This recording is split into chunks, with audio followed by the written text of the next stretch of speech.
UK Fusion Consortium turns focus to commercial delivery path. Type 1 Energy, Tokamak Energy, and AECOM have launched the UK Infinity Fusion Consortium, a private sector-led initiative focused on developing a commercial fusion power plant in the United Kingdom. The consortium brings together three areas of capability that will be central to any future fusion project: plant design, magnet technology, and major infrastructure delivery. Type 1 Energy is contributing its Infinity 2 Stellarator power plant design. Tokamak Energy is bringing experience in high-temperature superconducting magnets. AECOM will support the infrastructure, engineering, and project delivery side. The timing matters. Fusion is increasingly being discussed as an industrial project, not only a scientific target.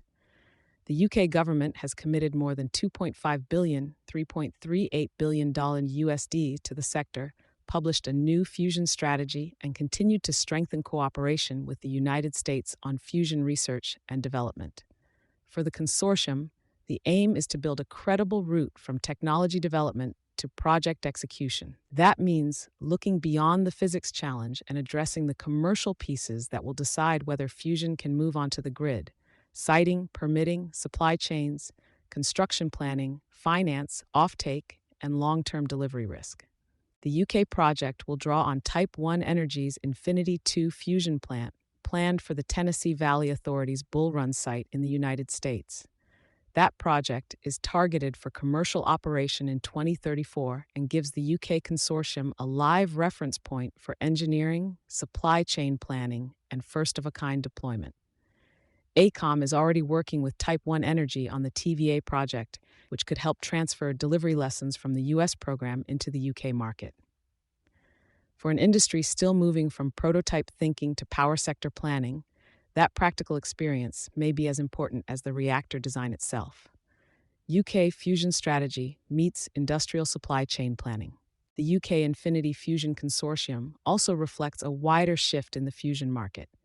Different reactor concepts may compete, but many rely on similar industrial foundations. Stellarators and tokamaks both need advanced magnets, specialist materials, precision manufacturing, fuel systems, controls, construction capability, and a supply chain that can handle complex, high-spec projects.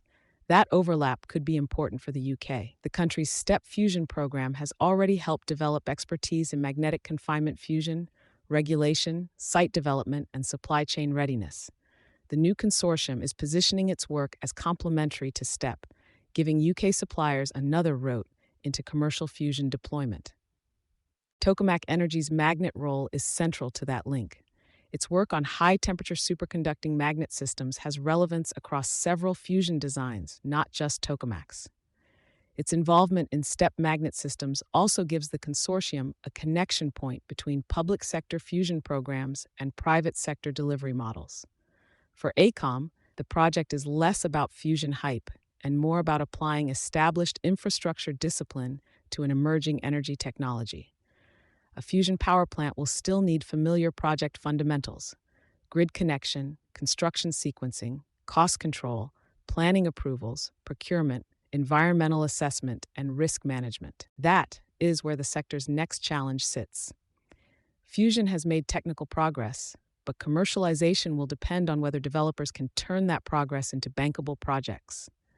Investors, utilities, and governments will need confidence that fusion plants can be planned, built, and operated within a realistic delivery framework. The UK Infinity Fusion Consortium does not remove the long-term uncertainty around fusion. The technology still has major engineering, regulatory, and commercial hurdles ahead, but it does show where the sector is heading.